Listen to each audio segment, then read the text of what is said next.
आदिवासी सेंगेल अभियान सेंगेल का प्रेस विज्ञप्ति 16 जनवरी 2022। विषय झारखंडी डोमिसाइल नीति का अंजाम क्या होगा।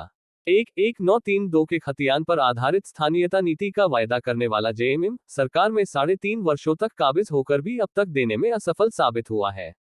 दूसरी तरफ 1932 के खतियान पर आधारित स्थानीयता नीति की मांग करने वाले आए दिन सेमिनार, गोष्ठी, धरना आदि करने के बावजूद भी लेने में असफल हुए हैं।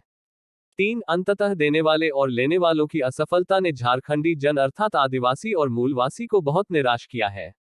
एक प्रकार से झारखंडी जन ब्लैकमेल का शिकार है। जाएं तो कहां जाएं? तब तात्कालिक वैकल्पिक समाधान क्या हो सकता है? चूंकि आदिवासी और मूलवासियों ने झारखंड अलग प्रांत मांगा था, आंदोलन किया था, बलिदान दिया था, तब झारखंड प्रदेश में लाभ प्राप्त करने का प्रथम अधिकार भी झारखंडी जन का बनता है। वास्तव में वे हकदार के साथ स्थानीय भी हैं। अतः उनको स्थानीय परिभाषित करना ही स्थानीयता नीति का मकसद होना चाहिए और यही न्यायसंगत भी है। अन्यथा राज्य गठन का मूल औचित्य ही गायब हो जाता है। आदिवासी और मूलवासी की पहचान उनकी भाषा, संस्कृति, परंपरा आदि से संभव है।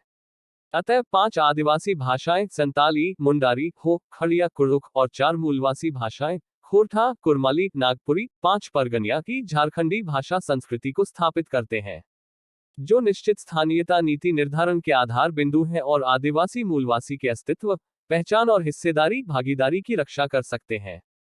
झारखंड में क्लास 3 और 4 की नौकरियों का 90% हिस्सा ग्रामीण क्षेत्रों को प्रदान किया जाए तथा प्रखंडवार कोटा तय कर प्रखंडवार आवेदकों से भरा जाए। झारखंड के ग्रामीण क्षेत्रों में प्रदेश की लगभग 90% आबादी वास करती है, जिसे झारखंडी आबादी का दर्जा दिया जा सकता है।